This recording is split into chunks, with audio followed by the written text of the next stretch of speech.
Hello students, कैसे हो आप सब लोग। आई होप कि आप घर पर होंगे और पूरी तरह से मस्त और स्वस्थ होंगे। तो जैसे कि आप जान रहे हो, हम लोग ने केमिस्ट्री सब्जेक्ट को हमारे इस यूट्यूब प्लेटफॉर्म के ऊपर शुरू किया और आपने ये देखा कि आगे के लेक्चर्स में हम लोग ने चैप्टर नंबर 1 को कंप्लीट किया, साथ में हमने चैप्टर नंबर 2 को भी शुरू किया। चैप्टर नंबर 2 में हमने ये देखा आगे के 2 लेक्चर्स में जितने भी कॉन्सेंट्रेशन टर्म्स है वो सारे खत्म किए और आज हमें यहाँ पर कुछ नए टॉपिक को शुरू करना है इसी चैप्टर के। अब आज का जो टॉपिक है वो काफी बेसिक फंडामेंटल है, इंपॉर्टेंट भी है और छोटा सा टॉपिक ये जो आज के लेक्चर में हमें कंप्लीट करना है बच्चों। ठीक है, चलिए तो फिर शुरू करते हैं। तो आज का हमारा जो टॉपिक है वो है types of solution according to the phase. ठीक है, फेज के मुताबिक सॉल्यूशन अलग अलग टाइप के कितने और कैसे रहते हैं। याद रखिएगा बच्चों, सॉल्यूशन जो रहते हैं, ठीक है, वो 2 कंपोनेंट से बने रहते हैं। एक कंपोनेंट होता है सॉल्यूट एंड दूसरा कंपोनेंट होता है सॉल्वेंट।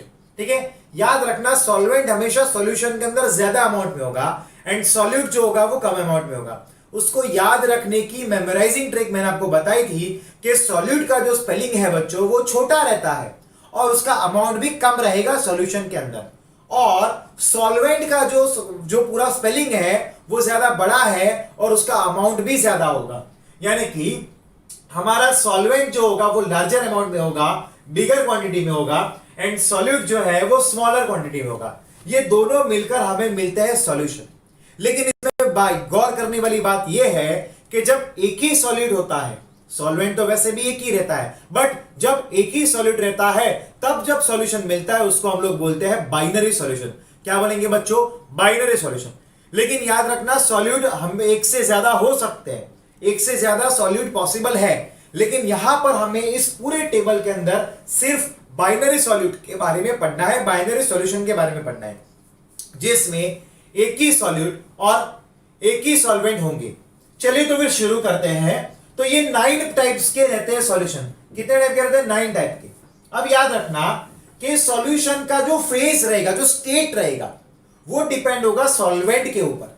अगर सॉल्वेंट सॉलिड स्टेट में है तो सॉल्यूशन भी सॉलिड स्टेट में बनेगा, अगर सॉल्वेंट लिक्विड स्टेट में है तो सॉल्यूशन भी लिक्विड स्टेट में बनेगा, और अगर सॉल्वेंट गैसियस स्टेट में है तो सॉल्यूशन भी गैसियस स्टेट में रहेगा।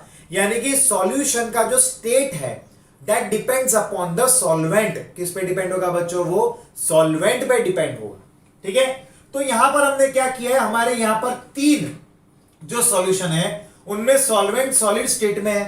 ठीक है बच्चों, यहां पर पहले केस में हमने क्या किया, सॉल्यूट भी सॉलिड है एंड सॉल्वेंट भी सॉलिड है, सॉल्यूशन बनेगा सॉलिड। उसका एग्जांपल है कॉपर प्लस जिंक, जो मिक्सचर बनता है, ब्रास बोलते हैं जिसको हम लोग। ठीक है बच्चों, नंबर 2 है लिक्विड को हमने सॉलिड में डिसॉल्व किया यानी कि मिक्सअप किया, तो हमारा जो सॉल्यूशन बनेगा वो बनेगा सॉलिड स्टेट में। लाइक एमालगम बनता है मर्क्यूरी कॉपर का। ठीक है, और भी एमालगम्स बनते हैं, बट यहां पर हमने एक एग्जांपल लिया है Hg प्लस Cu, यानी कि मर्क्यूरी प्लस कॉपर का जो एमालगम बना, ठीक है बच्चों, वो बनेगा that will be the liquid in solid solution. ठीक है, थर्ड नंबर जो है उसमें क्या हो रहा है, गैस जो है वो सॉलिड के अंदर डिसॉल्व हो रहा है। ठीक है, जिसका अच्छा खासा एग्जांपल है पैलेडियम, उसके ऊपर हाइड्रोजन गैस का डिसॉल्व होना। और ये आप लोग ने पढ़ा है आगे 11th स्टैंडर्ड के चैप्टर नंबर 14 के अंदर हमने पढ़ा है, 13 के अंदर सॉरी। ठीक है, जिसमें हमने पढ़ा था कि हम लोग पढ़ते हैं उसमें हाइड्रोजिनेशन के अल्काइन एंड अल्कीन को कन्वर्ट कर रहे हैं अल्केन में। ठीक है, यहां पर वही हो रहा है, पैलेडियम जो होता है वो सॉलिड फॉर्म में रहता है, उसके ऊपर हाइड्रोजन गैस को मतलब क्या किया जाता है, डिफ्यूज किया जाता है, यानी कि उसका एब्जॉर्प्शन किया जाता है। तो यहां पर क्या होगा, गैस डिसॉल्व और मिक्स्ड इन द सॉलिड, और हमारा जो सॉल्यूशन बनेगा वो बनेगा सॉलिड। ये होगा hydrogen plus PD, that is palladium.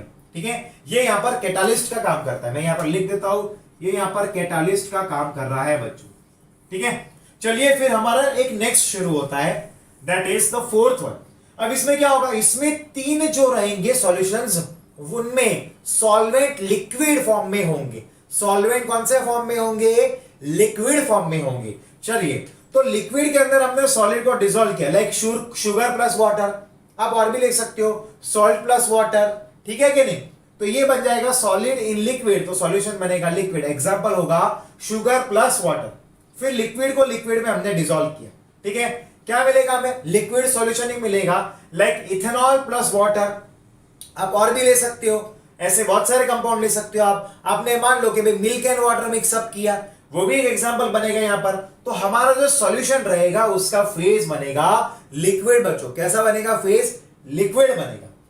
फिर जो इसके लिए जो इसी पार्ट में तीसरा वाला है, टोटल में छठा नंबर है कि गैस को लिक्विड के अंदर हमने डिसॉल्व किया, like carbon dioxide plus water, ठीक है, या फिर आप लिख सकते हो ऑक्सीजन प्लस वाटर, ठीक है कि नहीं। तो वो क्या बनेंगे यहाँ पर? तो यहाँ पर वो लिक्विड सॉल्यूशन बनेगा, ठीक है।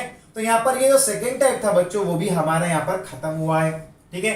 फिर जो थर्ड टाइप है जिनमें हमारे सॉल्वेंट कैसे रहेंगे? गैसियस ही रहेंगे, बट सॉल्यूट हम क्या लेंगे? एक बार गैस लेंगे, एक बार लिक्विड लेंगे, एक बार सॉलिड लेंगे। तो यहाँ पर सॉलिड को गैस के अंदर डिसॉल्व कर रहे हैं, मिक्सअप कर रहे हैं। तो एग्जांपल क्या है? कैम्फर होता है ना बच्चों, कैम्फर होता है, ठीक है। उसको आप छोड़ दोगे ऐसे ही तो वैसे तो वो सॉलिड फॉर्म में होता है, बट वो क्या होगा? पूरे एयर में मिक्सअप हो जाएगा। अब एयर ज्यादा अमाउंट है, सॉल्वेंट का काम करेगा, और वो क्या होगा? गैसियस फॉर्म में होगा, और ये सॉलिड उसमें मिक्सअप हुआ, ठीक है कि नहीं। तो कैम्फर प्लस वाटर आप नाइट्रोजन ले सकते हो, नाइट्रोजन के साथ मिक्सअप हुआ। और आप और भी एग्जांपल ले सकते हो इसके, ठीक है। लाइक लिक्विड है तो लिक्विड को गैस के अंदर आपने मिक्सअप करने की कोशिश की, लाइक ह्यूमिडिटी है, ह्यूमिडिटी होती है ना, बारिश के मौसम में क्या होता है? पानी के ड्रॉपलेट्स रहते हैं। या फिर कोस्टल रीजन पे आप जाते हो, मुंबई चले गए आप गोवा चले गए, या आप जहां पर बीच है वहां पर क्या होगा? आपका पसीना ज्यादा होगा आपको, क्योंकि वहां का वातावरण कैसा होगा? वहां के एटमोस्फियर में, वहां के एयर में वाटर के ड्रॉपलेट्स रहेंगे बच्चों। क्या होगा? वाटर के ड्रॉपलेट्स रहेंगे, ठीक है। हम नेक्स्ट लेते हैं, दैट इज गैस को गैस के अंदर हमने मिक्सअप किया, ठीक है। क्या किया हमने? गैस को गैस के अंदर मिक्सअप होना, लाइक एग्जांपल हो सकता है एयर का। एयर के अंदर कितने सारे कंपोनेंट्स रहते हैं? एयर के अंदर हाइड्रोजन रहेगा, ऑक्सीजन रहेगा, नाइट्रोजन रहेगा। तो ये सब जो एग्जांपल क्या है? गैस इन गैस, ठीक है ना। तो सॉल्यूशन क्या बनेगा? गैसियस बनेगा, ठीक है बच्चों। तो यहाँ पर ये टेबल बहुत ही इंपॉर्टेंट है, जो गुडसेट में खास इनमें से पूछा जाता है, ठीक है। इनमें से खास गुडसेट में पूछा जाता है, ठीक है बच्चों। तो ये तीन टाइप के सॉल्यूशंस थे। पहले टाइप के सॉल्यूशन में क्या था? सॉलिड सॉल्यूशन था, दूसरे टाइप में लिक्विड था, तीसरे टाइप में गैसियस था, ठीक है। चलिए, तो यहां पर ये खत्म होता है। फिर उसके बाद एक छोटा सा टॉपिक है, वो है solubility of gas solute in liquid solvent. अब हमें क्या देखना है? Solubility of gas solute in the liquid solvent, ठीक है। हमने क्या किया? लिक्विड सॉल्वेंट लिया है, उसी के अंदर हम गैस को जब डिसॉल्व करते हैं तो वो कौन से फैक्टर्स के ऊपर डिपेंड रहेगा, वो फैक्टर्स के बारे में हमें यहां पर पढ़ना है। वो कौन से फैक्टर्स पे डिपेंड होगा, वही फैक्टर के बारे में हमें यहां पर पढ़ना है। तो देखिए, यहां पर मैंने आज के लिए तीन फैक्टर्स लिए हैं। उसमें से पहला फैक्टर है that is nature of solvent, ठीक है। याद रखना किस पे डिपेंड होगा? सॉल्वेंट का नेचर क्या होगा। या अब समझिए, यहां पर एक बात आपको गौर करने की यह है कि जब पोलर सॉल्यूट जो रहता है वो पोलर सॉल्वेंट में ही डिसॉल्व होगा, और non polar solute non polar solvent में ही डिसॉल्व होगा। कभी भी पोलर नॉन पोलर में डिसॉल्व नहीं हो पाएगा बच्चों। ये गुरु मंत्र है जो आपको याद रखना है। अब पोलर का मतलब क्या होता है? जिनके ऊपर पोलैरिटी डेवलप होती है। पोलैरिटी का मतलब कि कोई भी एक मॉलिक्यूल है, उसमें एक एटम के ऊपर पॉजिटिव डेल्टा डेवलप हो रहा है और दूसरे एटम के ऊपर नेगेटिव डेल्टा डेवलप हो रहा है। तो यहां पर क्या हुआ? पोलैरिटी का डेवलपमेंट हुआ। जैसे कि पेंसिल सेल में होता है, एक जगह पर पॉजिटिव चार्ज का डेवलपमेंट, एक जगह पर नेगेटिव का डेवलपमेंट, ठीक है बच्चों। लाइक वाटर उसका सबसे बेहतरीन एग्जांपल है। आपने यहां पर सॉल्वेंट के तौर पर लिया है वाटर। वाटर में क्या होगा? ये चीजें हम लोग आगे भी पढ़े हैं 11th स्टैंडर्ड में हाइड्रोजन चैप्टर में, कि ऑक्सीजन के ऊपर -2 डेल्टा डेवलप होता है और हाइड्रोजन के ऊपर प्लस डेल्टा डेवलप होगा बच्चों।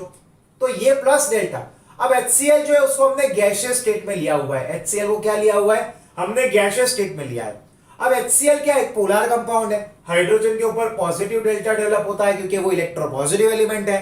वो अपने इलेक्ट्रॉन को उस तरफ देता है, यानी कि क्लोरीन बॉन्ड के इलेक्ट्रॉन को और हाइड्रोजन के इलेक्ट्रॉन को भी अपनी तरफ खींचता है, तो उसके ऊपर माइनस डेल्टा का डेवलपमेंट होगा। अब वो क्या करेगा? वो वाटर के मॉलिक्यूल के साथ उसके हाइड्रोजन के साथ बॉन्ड फॉर्मेशन करेगा और वो उसके अंदर डिसॉल्व हो जाएगा। यानी कि हाइड्रोजन गैस जो होता है वो वाटर के अंदर डिसॉल्व हो जाता है। यहां पर सॉरी माय मिस्टेक, HCl जो है, सॉरी माय मिस्टेक, HCl जो है वो हाइड्रोक्लोरिक एसिड जो है वो वाटर के अंदर डिसॉल्व हो सकता है, क्योंकि हाइड्रोक्लोरिक एसिड जो है वो एक पोलर कंपाउंड है। हाइड्रोक्लोरिक एसिड कैसा है? एक पोलर कंपाउंड है। वो वाटर के अंदर डिसॉल्व हो जाता है बच्चों, it gets dissolve in water. लेकिन अगर आप ऑक्सीजन, नाइट्रोजन, हाइड्रोजन, ये सारे गैसेस लोगे तो वो वाटर के अंदर आसानी से डिसॉल्व नहीं होते हैं। आपको बहुत सारी कंडीशन क्रिएट करनी पड़ेगी और उसके बावजूद भी अगर वो डिसॉल्व होए तो वो हाई अमाउंट में डिसॉल्व नहीं होंगे, उनके बहुत नेग्लिजिबल अमाउंट डिसॉल्व होता है। और वो आपको पता भी है कि जो वाटर होता है उसके अंदर 6% जितना ऑक्सीजन ही डिसॉल्व होता है, यानी कि वो कितना कम नंबर हुआ है।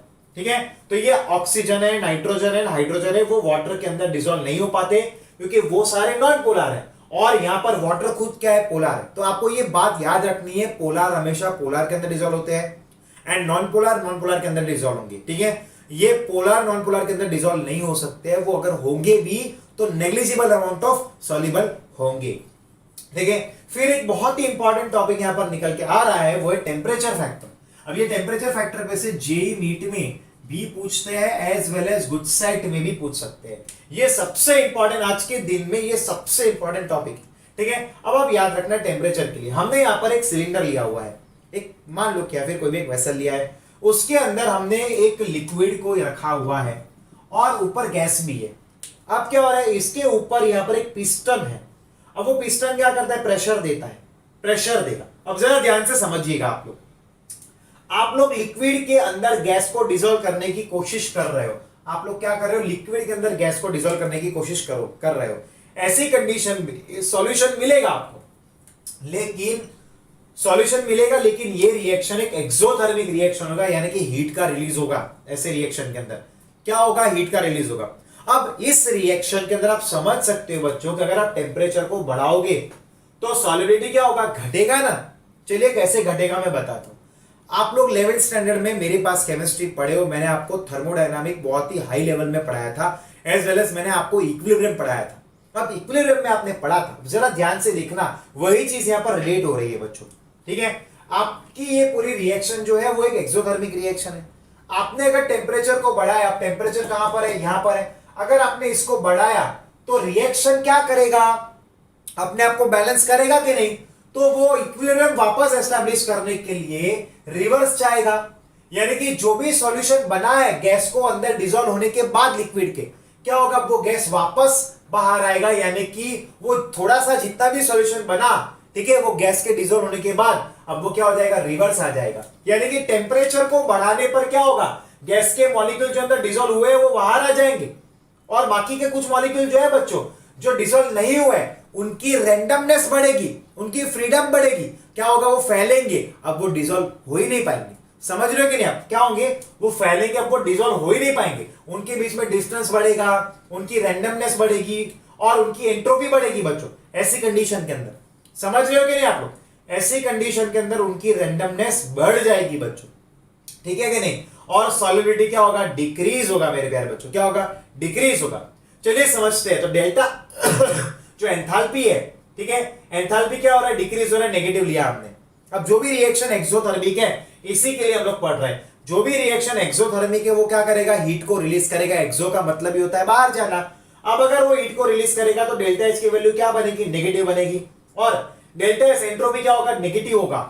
देन एंट्रोपी यहां पर क्या होगा, नेगेटिव हो जाएगा, डेल्टा एच की वैल्यू नेगेटिव होगी। अब जरा ध्यान से देखना यहां पर क्या होगा इस कंडीशन के अंदर। अब आप delta G is equal to, आप डेल्टा एच क्या है, नेगेटिव रखा आपने, और आपका डेल्टा एच भी मान लो नेगेटिव है, एंट्रोपी को आपने घटाया, ठीक है, तो क्या होगा, माइनस माइनस प्लस हो जाएगा, और ऐसी कंडीशन में आपको डेल्टा जी की वैल्यू क्या आएगी, पॉजिटिव आ जाएगी। लेकिन याद रखना आपको टेम्परेचर लो लेना होगा।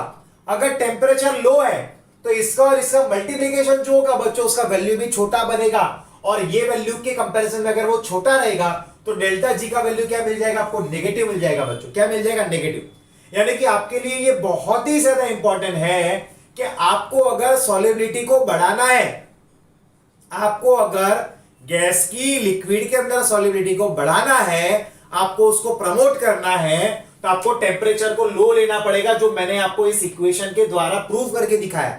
अगर ये टेम्परेचर की वैल्यू हाई हो जाएगी तो इसके साथ जो डेल्टा एस की वैल्यू है वो भी हाई हो जाएगी, तो आपको इसका जो एक्चुअल टोटल वैल्यू है वो हाई मिलेगा।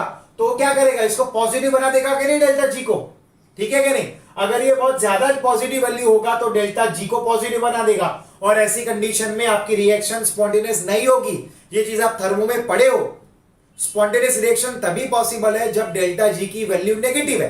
तो डेल्टा जी की वैल्यू को नेगेटिव लाने के लिए आपको टेम्परेचर को लो रखना पड़ेगा। जब आप टेम्परेचर को लो रखोगे बच्चों, तब ये जो मॉलिक्यूल है गैस के, उनकी फ्रीडम चली जाएगी, उनकी फ्रीडम चली जाएगी और फिर वो डिसॉल्व आराम से हो पाएंगे।